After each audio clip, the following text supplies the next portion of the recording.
This podcast is a member of the Place to Be Nation family. Visit us at placetobenation.com, the only place to be in your pop culture world.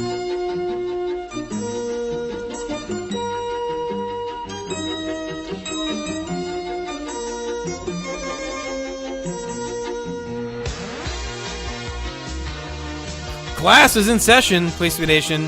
JT, the professor here. We are back. Jeff is not dead. He's here to learn wrestling, and we're here to talk to you tonight. Jeff, how are you? Good. Yes, welcome to episode 1 of Justin Learns Chess. Oh, is that what we're doing tonight? Well, there's a lot going on in the world of chess. I am not sure if you're aware of that, but the U.S. Championships are happening right now, and a United States player has qualified to challenge the world champion for the first time since 1972, and Bobby Fischer. And you're here, and that's going on? Is it right now? Well, yeah, it's in St. Louis. I don't really want to go to St. Louis. No, I don't mean you were in Rhode Island. I mean you're in my house. Like, is it actually, are they playing right now? Oh, no, they start at 2, so okay. they're done. Okay, all right, good. Yeah. Anyway, okay, so it's been a while. I don't even know when the hell the last time we talked was. It was, is it on here? February 2nd. I'm obviously joking. We're not going to talk about chess. No one out there wants to hear about chess unless I start my own chess podcast, which is a possibility. If you're interested in hearing Jeff talk chess, so let us know, and he'll start the podcast. Well, we need like a Jeff Learns Wrestling, and then a Jeff Learns how to start and actually do and lead the podcast. Okay. Because I just show up and talk. You guys do all, like you and Josh have always done the buttons. I need to know how to do the buttons. Okay, I can teach you how to do the buttons, babe. That's what I need, Pussycat dolls. All right, so we're here. It's been a while. February 2nd was when we last recorded that we did the main event. No shit. Yeah. What's today? April 20th. Oh, my God. Yeah, it's been a while. And we're not going to talk about wrestling. So yes, we were supposed to talk about WrestleMania IV and all of the episodes, the weekly episodes leading up to it. Yeah. And I'm dying to get into it, but we just can't today for a myriad of reasons. Right. And there's been a lot of reasons since, like, this is like the third time I think we've actually like hung out with the intent of doing this podcast. And like the first 2 times shit came up and we couldn't. And then I went away for work, and then I went away on vacation to New Orleans for WrestleMania. And my wife was going out tonight, and I'm like, all right, let's hang out. Let's get WrestleMania 4 done. So I messaged you last night, and I'm like, all right, we're good, right? WrestleMania 4, we're going to talk about it. And you said, I said, absolutely. I'm going to binge. Yeah, you did say no diggity, which confused me. Because I'm like, does that mean no doubt, like in the song? Or does that mean no diggity or no diggity? It meant no diggity. Am I diggity? That's why I was like, was it no comma diggity? That's what I wasn't sure about. No, you were not diggity. Okay, I'm not The diggity. answer was yes. But even though I've seen WrestleMania for at least 2 or 3 times, yeah, like I still needed to watch it through again. Right. You do like to, so everyone knows, like, this isn't Jeff just blowing off his responsibilities. He likes to be so prepared for these. He watches this shit like 2 or 3 times and takes, very copious notes. I have to, because I don't have the memory I used to. I used to have a great memory, and now I just it immediately flies. I have to watch it like immediately before we talk about it. No diggity. No doubt. I'm old. You're old. So all right. So what happened then? What you were all set to watch today? You told me you were going to binge, and you didn't. All right, so I live with my fiance who has a shitty Hyundai Santa Fe. And we all know your feelings on Hyundais. Oh, man, Hyundais are the worst. I prepared for your tweets about that, you Hyundai douches out there. Anyway, she had to go to Braintree, Massachusetts to get some pottery equipment because she is a artist. Potter. She's a potter. Is that what it's called? I don't know if potters and artists are resentful of the interchanging of those terms. But anyway, she calls herself a sculptor, a ceramicist, whatever you want to say. She had to go up to Braintree, which is a god-awful place. Yeah. It's basically like driving to Boston, only without the cool stuff. And so Boston she's like, sucks, too. So yeah, Boston does. Wait, you tricked me. Anyway, we'll get to that later. So she, having a shitty car that we're always afraid is going to blow up at any minute, decided to take my car, and as soon as she gets to Braintree, it stops working. So I had to drive up there with her shitty car during rush hour, and this was like a 3 to 4 hour process of switching cars and me deciding whether or not to call AAA and try to drive it, because I could still drive it in the manual shift, but her being a woman and me being a man, she couldn't figure that out, but I could. Right, obviously. Because, men She's are better. also like, how old? She's 27. Yeah, that's kind of borderline for like stick. She's not a kid anymore. Snooki can drive Snick. Snickers. Stick. Yeah, remember they called her Snickers? Yeah. That was like kind of before season. they knew. Yeah. And then there was a series of episodes during the first season where they felt bad about calling her the wrong name, but they felt too like self-conscious about changing and calling her the right name. Yeah, Snickers is coming home from the bar. Like, oh, Snickers. But you can see the love happening. But anyway, more Jersey Shore to come, I hope. Okay, so this car fiasco prevented you from preparing like you normally would. So you messaged me around like, I don't even know what time it was, 5-ish maybe, and you're like, we can't record. I can come over, but you need to come pick me up. I'm going to be dropping my car off. It was a lot of instruction in this long message, a rare long message from you with a lot of instruction for me. Yeah, so you live just far away from me where it's not so easy where I could take my car, drop it off, have someone drive me to your house. Right. But the place where I take my car to be fixed, coincidentally, is near your house. Right. So I was like, I'm going to take my car there. You pick me up there, and then I'll have my girlfriend pick me up at your house after we're done hanging out. Right. Apparently, that was too much to ask because you have children. I do have children, and my wife was going out earlier than you were going to be ready. So to rewind just a little bit, we were going to do D'Angelo's for dinner, as usual. These friggin' D'Angelo sandwiches, man. And I was going to put the order in online, but I never got to it. So when you messaged me that, hey, you can pick me up at 7:30, I'm like, well, it's probably too late, but I want to get the kids to bed so we can hang out. And you were like, well, these D'Angelo sandwiches are cursed because I was going to put the order in for 7:15. Come around, I hadn't put the order in. So you're like, oh, well, I can come early then. So you came, and I was all ready to load the kids into the car to come pick you up. You messaged me at like 6:20, said a 10-minute warning like I had asked you. But I was behind getting them ready for bed. I was getting the pajamas on. I was making their dinner. So I called my neighbor to see if she could come over and watch the kids so I could come get you. And she doesn't pick the phone up. So I called my dad, who lives about 5 minutes away. And I was like, can you come watch the kids so I can go pick up Jeff? And he said, well, I'll just pick up Jeff.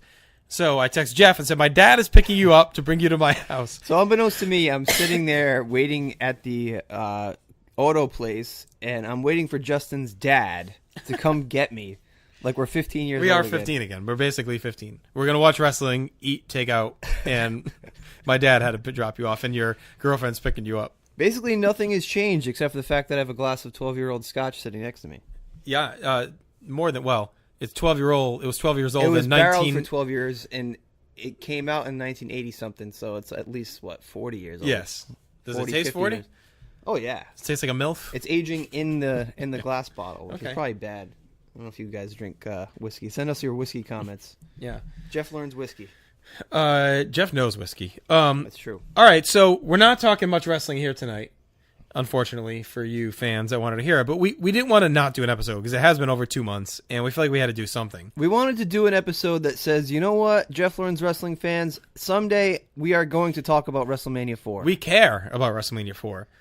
And we care so much about it that we want to do it right. We don't want to fuck around and do it wrong. Yeah, I mean, I started watching before I got the call about, my car breaking down. Right. I saw the Battle Royale again. I feel like I've seen that stupid thing like 4 times. With the uke? And I guess I just we'll do like a quick preview, like tease kind of thing. Yeah. So the tournament that happens, which I've already kind of seen, because the belt is vacant, which gives them an opportunity to have a tournament. Why is the belt vacant? Is that because of the Ted DiBiase thing? Was there like a ruling that I missed? Because Andre sold it to DiBiase. Jack Tunney the president ruled that you cannot... Oh, so it's just a ruling. Right. You cannot buy the title. Okay. So Andre is recognized as a champion and then recognized as having forfeited the title. So it became vacated because DiBiase cannot purchase it. Why, instead of vacating it, why don't they just let Andre keep it? No, he had already surrendered it. That's it. He gave it up. So you can surrender it, but then it just goes to nobody. Right. Goes into abeyance. Okay. So that's why it's on the line for the tournament. And it was a good hook for the WrestleMania. Make it stand out, something different, right? That's a good hook. How many people were in the tournament? 14. All right. So with that many people, I'm surprised that they even had extra events.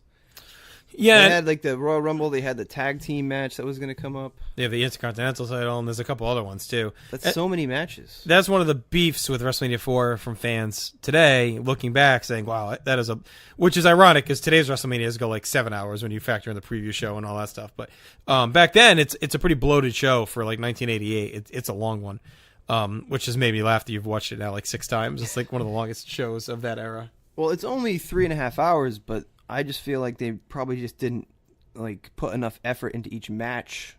They didn't do enough choreography as they could have, or whatever, Yeah, the matches are all fairly short on that show. I think maybe You're probably lucky if you get one over 10, at that point. So, But I reserve my judgment for the overall show until we actually do our episode, which will come next time. Whenever it might be July, but next time. See, let me tell you a brief anecdote about me personally. When I was 18 years old, I asked for a guitar for Christmas. My mom bought me a guitar, and now it is in my closet with a bunch of teach yourself how to play guitar books. When I moved out of my house, I bought a harmonica because I wanted to be a great harmonica player. And now my harmonica is sitting in my junk drawer along with my envelopes and hammer. The point is, if you don't keep on me about something, I'm going to lose interest.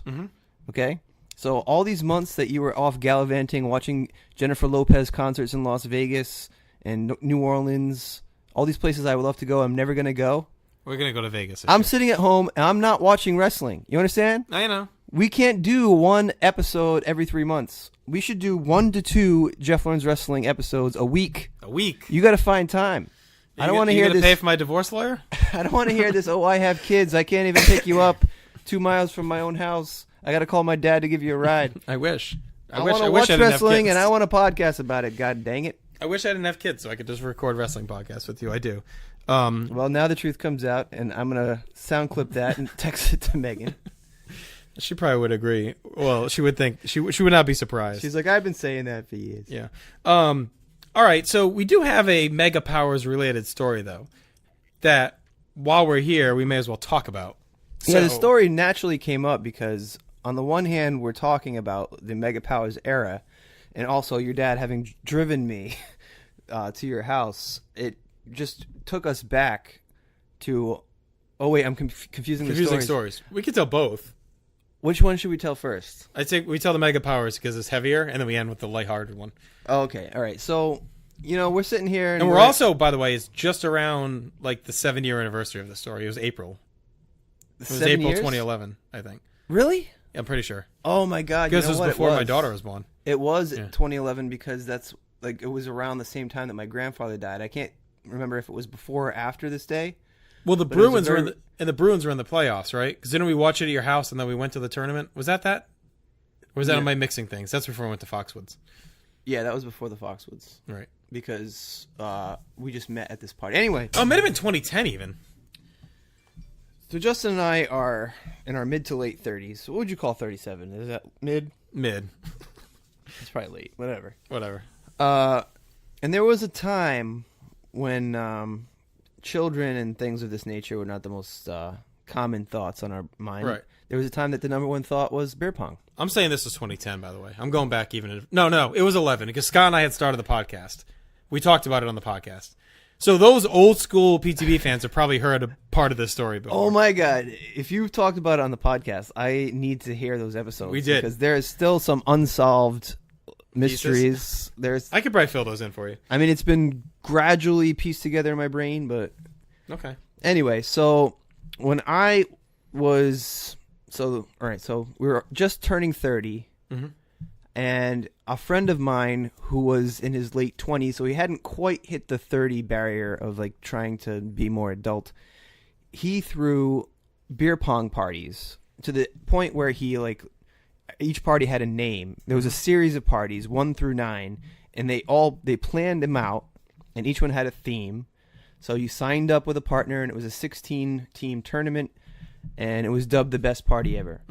And I was a mainstay in these parties with my brother. We were Team Douche, obviously. And my brother was like the best beer pong player that I have ever met naturally, but he always choked in these tournaments. So the last 2 tournaments I had been in, so I started in 6 and 7. We didn't place. Very disappointing. So the Ocho comes around. Yeah. And they're short a bunch of teams. People were like going to Europe to study, or they were having babies or whatever. And I say, oh, Dan, I got the perfect guy who can fill in. I call my friend Justin. I'm like, hey. So actually, I remember where you asked me. We were at Beer Fest.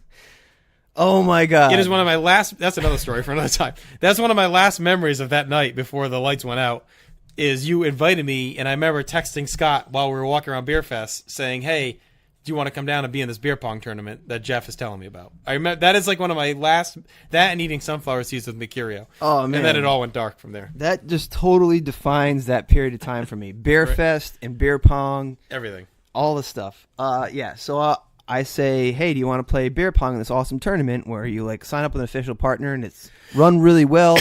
These guys built this awesome table called the X Factor. It was 2 giant pieces of mahogany put together so they could have 2 games going at once. And it's giant. It was X. like the oak table that they used at the contract signing with Hulk Hogan and Andre the Giant. Exactly like that, only bigger and better. Yes. And they had like little spots for all the cups. And they also had buy-in, and there was money prize for this tournament. Yes, it was a buy-in for each team, and I believe that the first place was $400 or $500. It was decent. It was a good chunk. But what ultimately was important They also had was a DJ, by the way.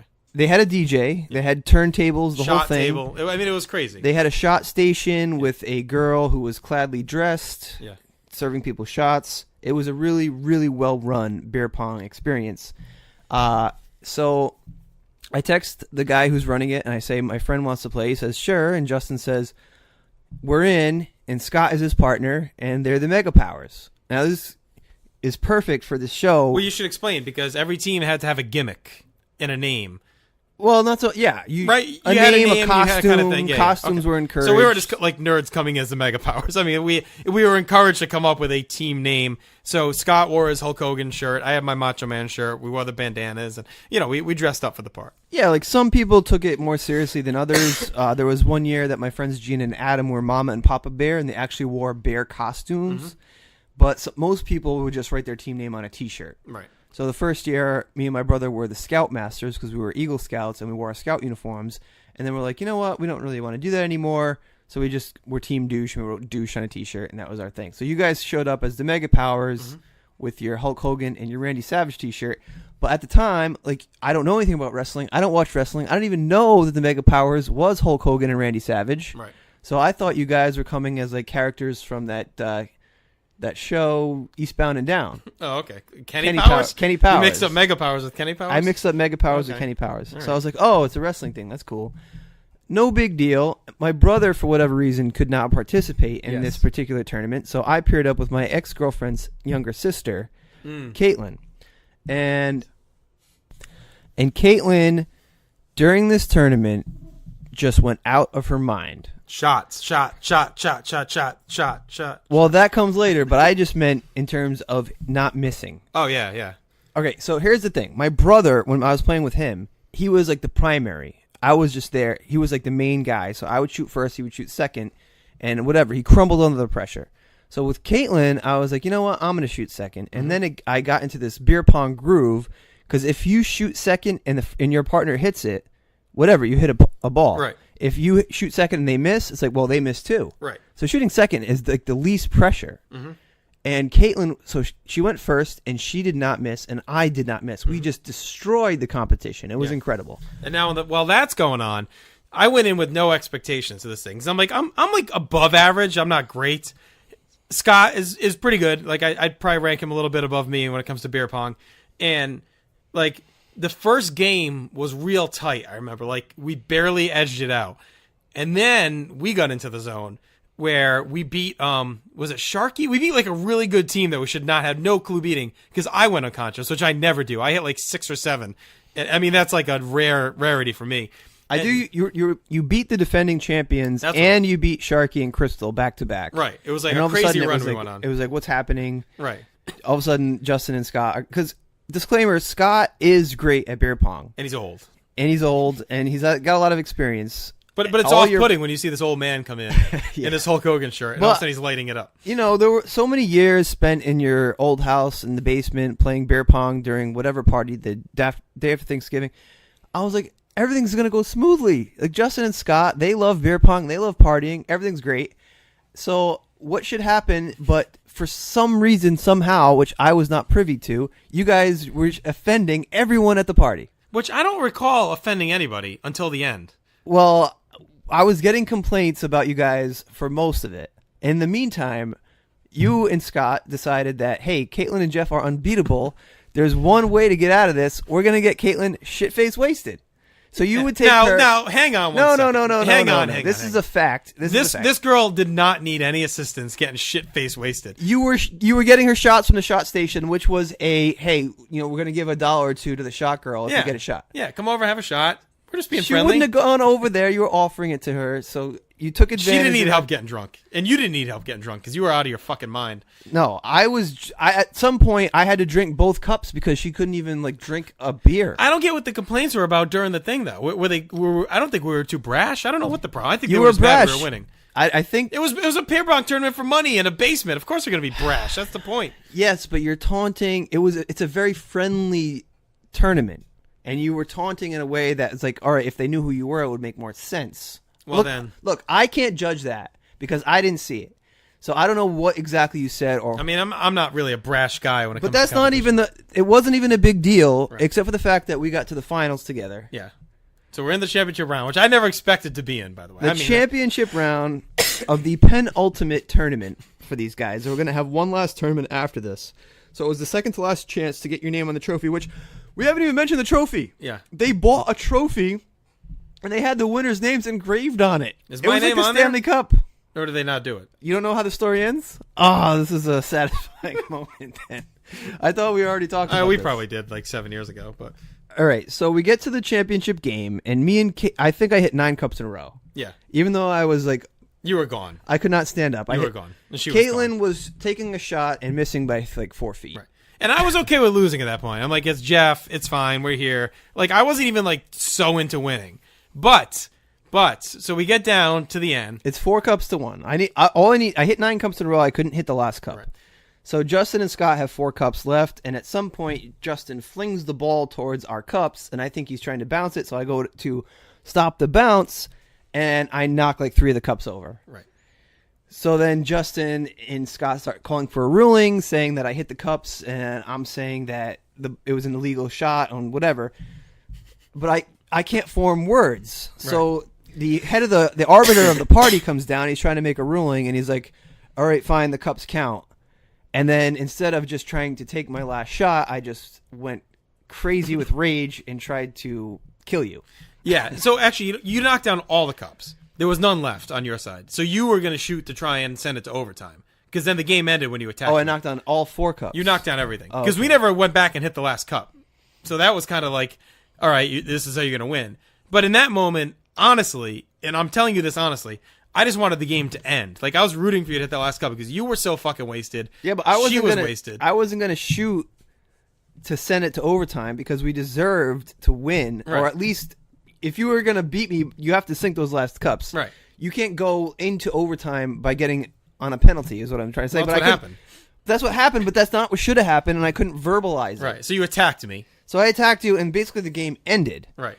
So as I was lamenting, Hang inviting. on, we're not done because you attacked me. You come at me on the couch, and now you've come at me. You've swung at me, and we tumble into the couch, and Scott's all I don't know what the hell he was even doing, and what set me off was I had just had my LASIK surgery, and you were clawing at my eyes, I probably knew that. which drove me insane. So then I started punching you in the side of the head, Oh yeah. which ended up giving you a black eye.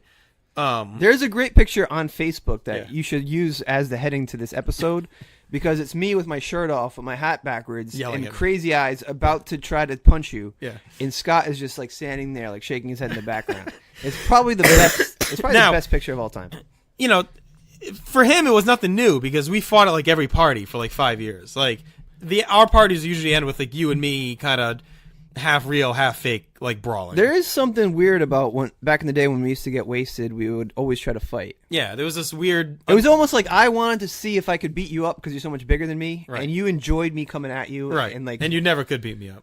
I never could. No, I was really trying. Yeah, I know. So they finally pull you off me, and they drag you outside, and now I'm let me go talk to him, and they're no, stay inside, man. And they're acting like I don't know you, and I just started fighting a random person, and I'm like, you guys don't understand. We're best friends. We've been friends for since 1996. I'm like, you're not really following what I'm trying to tell you. We can talk after we fight. We're perfectly fine. In the interim, you had run away, and no one knew where you were. It turned out you had gone to was it Burger King or Dunkin' Donuts? Yeah, so I took my clothes off and I started running down the main road, and eventually they caught up to me in the car. But we didn't know where you went. So now, Scott and I have called my wife to come pick me up. We're in hostile territory. Very hostile. Everyone's angry. I don't know anyone.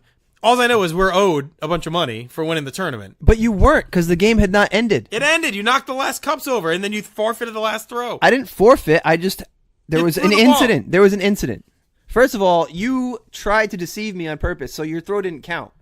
Because the throw did not go above the rim of the cup. Get out of here. This is nonsense. So anyway. This is not nonsense. So I just asked the guy, I'm like, look, man, I don't know. I didn't know if I was going to see you again. I didn't know if I was going to see them again. I felt like we had earned the money. Oh, everyone out there in Place to Be Nation, did you hear what Justin just said? What? He said, I don't know if I was ever going to see you again. You were so naturally, mad at me. I didn't know if I was ever going to see you again. So naturally, my main concern was to get my $200. I meant as a friend. I didn't know if you were going to want to talk to me because you were really angry. Right, that's what I'm saying.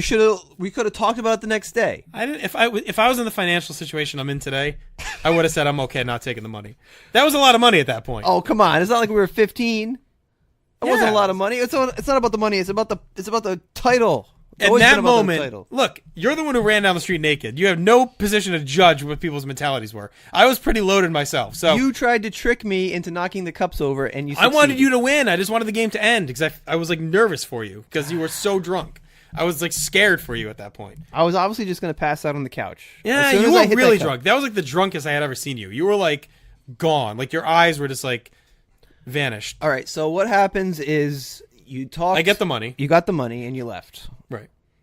And then I ended up eating like 7 Big Macs. No, 7 Whoppers. Yep. Passing out, waking up, and you texted me and saying, hey, are we okay? And I'm like, yeah, sure. Because I really didn't remember anything that happened after Right. about 8 p.m. And So I also messaged the tournament guy. I messaged him like a formal apology for everything that went down. I was like, whatever you need, like, we didn't want it to go that way. We had a great time. And, and his response to me was cordial. He was like, and he blamed Scott, which was the funny part. He's like, I don't think it was really you. It was your partner. I'm like, oh, all right. Maybe feel a little bit better. I probably have the message still. Well, that makes sense because if he there must was have been the one anything, being real brash. I imagine so, yes. But the thing that was weird about the party is that how the games were scheduled, I never saw you guys. Right. It's like we showed up, we're like, hey, welcome to the party. Right. And then I didn't see you again until the finals. Right. And then it all went to shit like in 2 seconds. Yeah. But the next day, people are calling me, piecing together the story. Right. And I'm like, oh, that bastard, he tried to cheat me. So I talked to Dan. I'm like, so what's going on? Dan is the guy who runs the party. I'm like, so what's going on? Like, how is this ending? Like, do you want me to, like, call Justin? He's like, all right, Jeff, the last game, Matt, because him and his cousin were, like, co-chairs of the party. And Matt had no idea what happened. And I was, like, so drunk. People, like, weren't even really down there watching us even play. Right. There wasn't many people there at all. No. So no one really knew what happened. And once you guys left, Dan was like, we don't ever want to see them again. He's like, so here's what's going to happen. They got the money. That's fine. But their names are not going on the trophy. So either the Ocho title is going to be vacated, or we decided as a triumvirate, because it was him, his cousin Matt, and Matt's girlfriend, who like apparently paid for everything. I go over to their house that day. I get one shot. If I hit it, we're the champions. If I miss it, it's vacated. And I fucking sank it. Sounds made up. It's absolutely true. And you know what? It's been so many years later, and Dan was so proud of this tournament that I bet he would come on with us. Yeah. And discuss like his perspective. He should come on. We should clear the air. Yeah, especially since you're looking at me like you are dubious about this whole situation. No, I believe you. You wouldn't lie about it. I'm telling you, I hit the cup. So is your name on the trophy? Yes, Caitlin So we and both Jeff. won. Fade to black. I made a bunch of money. You made the money, and and I you're got on my the name on the trophy. I would say if we cared about either one of those things, that's the way to do it. I would have wanted the money, and you would want to be on the trophy. It was fitting because like the mega powers are just like cursed. Right. Like they just stir trouble. And we talked about a vacated title. We forfeited the title for money. Wow, Just that like was just like totally Andre the Giant. That was totally unintentional too. So that's like one of our best stories we have. And we were fine pretty much almost immediately. And like I said, and he was fine. I think he actually even invited me to the next one in the message. Like if we were to go back and look at the message, I'm pretty sure he said, "You're welcome back anytime. Your partner's not." Well, what's sad was, all right, so there was 9 tournaments and that was the 8th one. So the Right. 9th one was supposed to be the biggest, best, hugest blowout beer pong tournament party ever. And it was a dud. Yeah. people were just like, so you needed the heels. You should have had us it back. It used to be you had to like claw to get to one of the 16 spots. Right. They only had 12 teams. Yeah, that's lame. It was terrible. You needed the heels back to They everyone to jumped rally the shark against. one party too early. Yeah, we went out with a bang. If you guys came back, that totally would have brought some extra drama. Well, it'd been great because everyone would have been booing us. would have been pretty fun. Scott would have been doing this stupid like Hercules flex. Oh yeah, all the stupid heel shit he likes to do. All right, so yeah, that's a fun story. Jersey Shore. So speaking of meatheads drinking beer and getting into fights, it's back, and we're big Jersey Shore fans. Some may know you and Josh Richer and Andrew Flanagan. This was like in the bowels of Place to Be Nation. This is like those episodes. I don't even remember doing them. I know that they existed. Right. I remember Andy coming to my house watching Jersey Shore, and all of a sudden it stopped so abruptly that it's like one of those weird things. It's like if you watch Back to the Future with Eric Stoltz. They filmed like the whole movie with Eric Stoltz, and they decided, you know what, he sucks. They got Michael J. Fox, but you can go on YouTube and watch it with Eric Stoltz. That's what those episodes were like. It's like, what? We were talking about Jersey Shore, and Josh was pretending that we were kidnapped? Right. It was the whole thing was very odd. It was like the last season of Roseanne. So anyway, we're big Jersey Shore fans, and I'm all in on this reunion season. It is like I didn't even watch that reunion special they did because then I knew this was coming, and this is like the special sauce. Like this has been like the best possible thing that could have happened. I am fully invested again, and there's some things we can talk about, but we're gonna save the bulk of it because me, you, and Leanne Griffin are gonna do a Jersey Shore kind of maybe 2-part series. We're gonna do one like halfway through and then one at the end. Leanne's a huge Jersey Shore fan too, and we'll break down the whole season.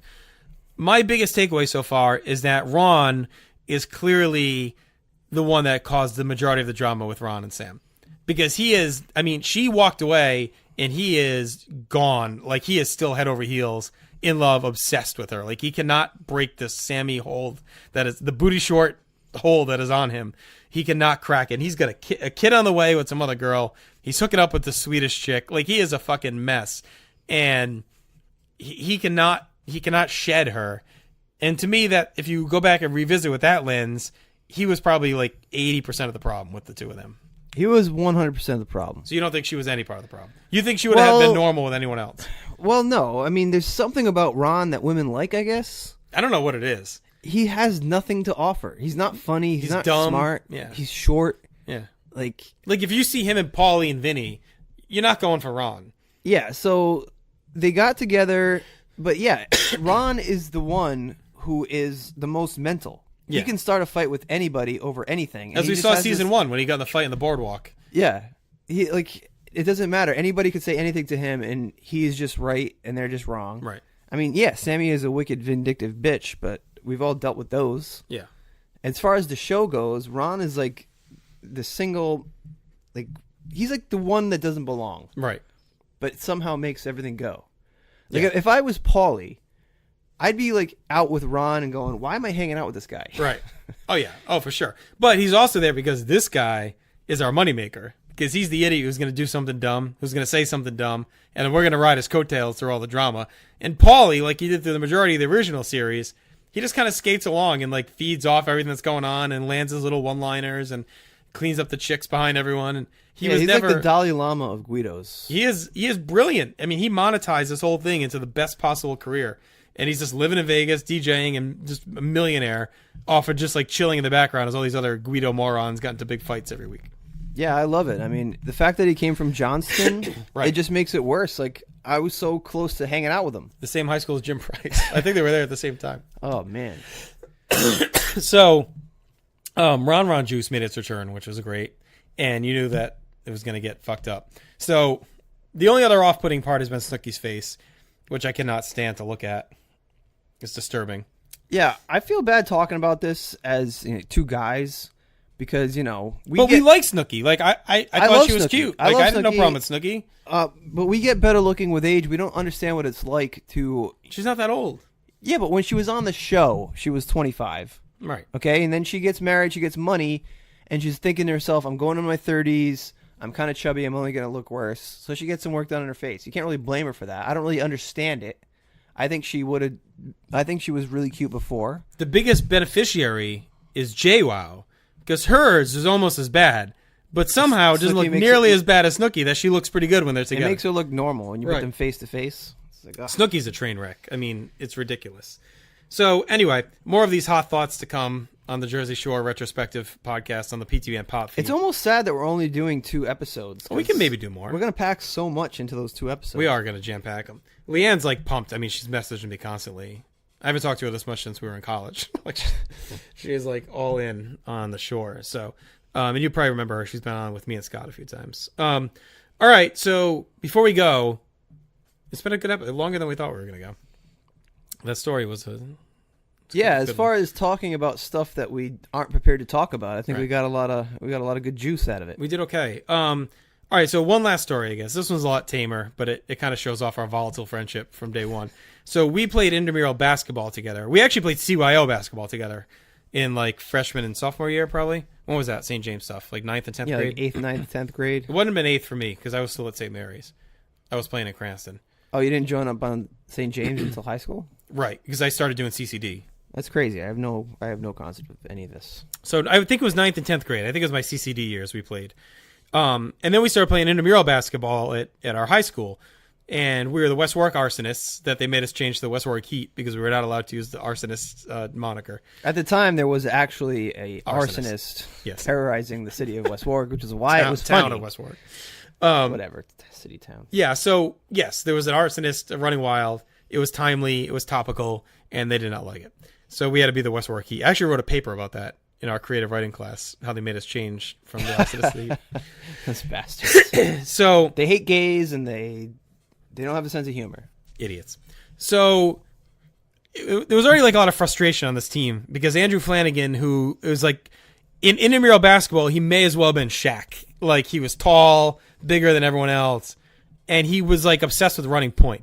Like he'd always want to bring the ball up the court, and that caused a lot of frustration. And he often shot it from half court, which I thought was fun. It was weird. The whole thing was weird. We had Joe Smeals in there, Mario Felici, Bob Watson, Sheehan. Wasn't Sheehan on our team too? Possibly. Bob Watson just strikes me the wrong way because he was the only West Warwick arsonist to ever get selected to the intramural basketball all-star team. That's right. Which was selected by John Jackson, which just rubbed salt in the wounds because I hated him. And what's funny is I don't have many memories of those games. Like I feel like we played like a game. Like I don't remember like playing. No, we played an entire season. I think it was sophomore year, and then no, it was older than that because we were driving. I think it was senior year. No, it was sophomore year. We played a season. No, because we played in the new gym. No, but you're missing a point. We played when we were sophomores, and then when we were juniors, you kicked me off the team. You wouldn't let me be on the team, and I couldn't play intramural basketball because I didn't have any other friends. And one of my supposed best friends... So I played 3 years intramural basketball? Yes, because I was on your team sophomore year. I didn't play junior year. Then I played senior year. But I feel like sophomore year wasn't actually my team. Well, whatever. We were like I was on team. Somebody's team, and then you took over, and you're like, you know what, Jeff's not going to play for whatever goddamn reason. Well, you were an asshole. So what? So anyway, so senior year, you're back. And Flanagan's bringing the ball to the court because we were in the new gym. So it was definitely senior year. And I was doing intramural street hockey with Ferry as well. We were undefeated and then lost in the championship game, which was sad. Mugu Guy Clan. Look it up. So then, after one particularly bad loss, we're driving home, and I'm driving and you're with me, and this speaks to our friendship because we are screaming at each other. And this is the year after I kicked you off the team. You're back, and I'm still driving you home. Right, I'm still giving you a ride, so that speaks to our friendship that we're fighting like we hate each other. When you're in high school, giving someone a ride home has nothing to do with liking someone. It's like you could be enemies, and if they need a ride home, what do you like to just ditch them? But still, but you have to answer to the parents. But like, I could have given you a ride. People could have given you a ride. Anyway, I'm still giving you a ride home. Okay, I agreed to the ride. I'm not kicking you out of the car. I'm driving you home. So we are screaming at each other. I mean, we are arguing over the loss. I don't even know what the fuck we were arguing about. Something, substitution patterns, who knows. So I was mad because Bob Watson got more playing time than me. You didn't earn it. So we're on 117. So anyone from this area or been through this area, it's a 2-lane road that bottlenecks into 1 lane. Very drastically. It was named one of the top 10 worst merges in the country. It's an awful merge. It is bottlenecks like severely at like the last second after a light. But nobody knows who has the right of way, the left lane, the right lane. Right, you just speed to beat the guy next to you, basically. So we're driving, and we're going at it. We're yelling. We're not paying attention to anything. And this guy I don't know if he's trying to get over. Do you remember what the movie he was trying to make was? No, somebody who wasn't the guy cut us off. Oh, right. And you beeped at them, and I said, F you, blah, blah, blah, blah. Right. And this guy drives by at the same time and looks at us and goes, what are you talking about? Hey, it's like he thought we were yelling at him. Right. So he cuts us off in the bottleneck on this is a major road in like a busy time of day. During rush hour. He goes sideways into the bottleneck. He stops all traffic, gets out of his car, and we are like 17. And now he comes over and he gets to the window and we're like shitting our pants. He's like, get out of the car. You think you're a big tough guy? Come on, get out of the car. I'll fucking kill you guys. And the accent Jeff's doing is there's a heavy mob presence in Rhode Island. So this guy looks like he probably could have some connection. He looked Italian. He had glasses and a suit. It was a really nice like SUV. It was like a brand new Grand Cherokee Laredo, which they actually had in '97. Yeah, so he cuts us off. And now we are like in lockstep. Immediately, we're like, no, we're yelling at that guy. We're fighting about basketball. It wasn't us. We're not yelling at you. And he's like Jerry and George in the back of the limo with the Nazi. And they're just like throwing everything they can at the fucking window. And I don't know how it even ended. Did he just tell us like to shut the fuck up and he left? I don't remember the ending. Yeah, he just said, "Yeah, that's right. You shut the fuck up," and he just got back in his car and left. He probably saw that we were like 17. It's like I'm not gonna. I regret that to this day. If that was me now, I would get out of the car and make him kill me. Right. Yeah. I probably it's like I'm not going to give him the satisfaction. I don't care how tough you are. Shoot me, you stupid bitch. Yeah. So that makes me angry. Almost as angry as this baseball game. All right. So anyway, so there's some stories from our youth. We have a few others we can share in future episodes. Hopefully, by hearing the stories, you realize how I wasn't at Justin's house watching wrestling. Right. Multiple times a week, like some other PTB members out there. Right. We were busy fighting. But now we're getting around to the wrestling. And we're going to talk about WrestleMania IV very soon, we promise. We hope you enjoyed this episode, this trip down memory lane. I think it was a lot of fun. I had a good time. It went by fast. Yeah. This is Jeff Machado, MJC, the Ocho champion. And this is JT, $200 richer. I guess Scott and I probably split it. I should have taken it off the top since he pissed everyone off so much. But anyway, so we're out. This is like my fourth show of the week, and I've been sick the entire week doing all these shows. My voice is just trash at this point. I think we should have a Place to Be Nation beer pong tournament. I think we should be done with beer pong tournaments. So anyway, all right, we're out. We will talk to everyone soon. Check out everything else at PlayStation.com, the GWWE Tag Team Project. Check out the newest podcast Chad and I started, the Wrestling Monday Night War podcast. That's out there too on this very feed. I'm done. You're done? Fabiano Caruana. Look him up. Was that the guy that cut us off? No, it's the chess guy. Oh, okay. Check it out. It's that time to lose control. If you're feeling real good, then let it show. Get crazy, get wild, let's party, get loud. If you wanna have fun and do something crazy, that's your thing. Get crazy, get wild, let's party, get loud. If you wanna have fun and do something crazy, that's your thing.